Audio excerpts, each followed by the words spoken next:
Alright, what is going on, guys? Welcome back to the channel. Today I got a pretty short video for you. I'll be changing out my, not changing out, but I'll be sending my intercooler brick on my 2012 Cadillac CTS-V out to be reinforced, welded up with the steel plates. But yeah, this process should be relatively the same for the Camaro ZL1s and the Z28s, and yeah, any of the LSA cars. So let's dive into it. First things first, we gotta get that plastic piece off and this plastic piece off, so we can get access to the strut tire brace bolts, which would be these two right here, and same thing on that side, and they are 18 millimeter. So yeah, same thing on this side. We'll just pop this up, pull that out of the way. There you go, two 18 mils. I'm gonna pop them off and we can get this brace out of the way. Alright, now that we got those four 18 millimeter bolts and nuts taken out, now we can simply pull up the strut brace, and also we need to go ahead and pull this cover off, as well as that back cover. We'll have to pop that up, but we can get the back cover off once we remove this. Simply lifts off. Set that right there. Now on the back cover, it should just pop up. There we go, nice and easy.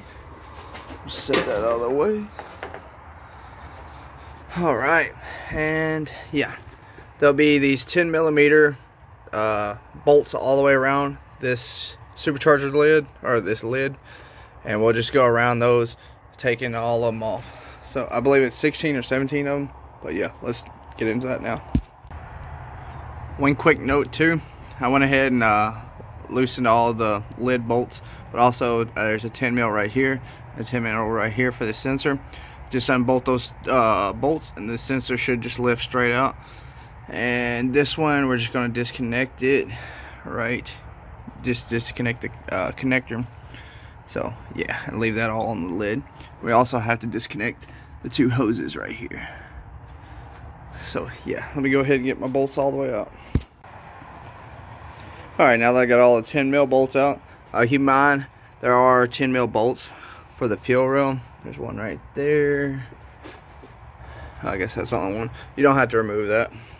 And also on the sensors, just be easy on them. Kind of got to gently wiggle and pull a little bit.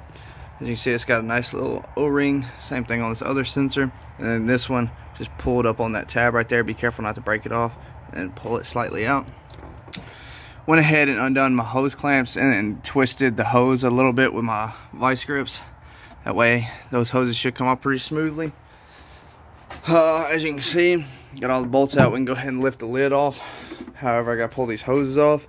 I got my hose disconnect or hose block off, cut off pliers, so that we can lose as little amount of coolant as possible. So yeah, we'll put those on, and we'll pull those hoses off. Then we can simply lift this lid out, and then we can get to the intercooler brick. Alright, one quick thing to note when pulling the lid off, or disconnecting the hoses. Even though I have my pliers on there, everything before my pliers, it'll leak all that coolant out, plus the coolant that was in the intercooler brick. And also on my pliers, I just connected them, this one right here. It was simple and out of the way, instead of trying to finagle it up there. But yeah, when you go to pull the hoses off, be very careful. Don't get any coolant down into your supercharger, or also down in the sides. I got a little bit right here, and so what I did is I took a little rag or a napkin, and I put it right there and let it absorb all of it, because you do not want it to fall down in there. The last thing you want to do is hydro lock your motor. But yeah, so now I'm going to take a little brake clean and some shop towels and get this all cleaned up, as well as this. But last thing we got to do to pull off our intercooler brick is there's four 10 mil bolts right here, and I believe it'll slide out. If not, we might have to disconnect those two bolts on those fittings. So yeah, let's get to that now. Oh, and another pro tip: once you remove this lid off here, and this is all open and accessible, you might want to put something over this, whether it be painter's tape, or put a rag or a towel over that. I'll probably use a towel to drape over this whole section. That way nothing falls into here, any nuts, bolts, or just debris or trash falls into your supercharger, between your supercharger rotors. All right, I got all 4 of the 10 mils out. Keep in mind those are pretty tight, so you might have to have somebody hold the lid while you loosen those.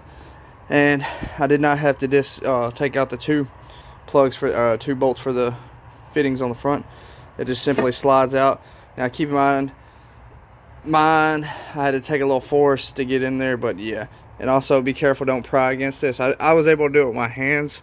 You just kind of got to get them down in there, and it's kind of painful, especially on that sharp edge, but yeah.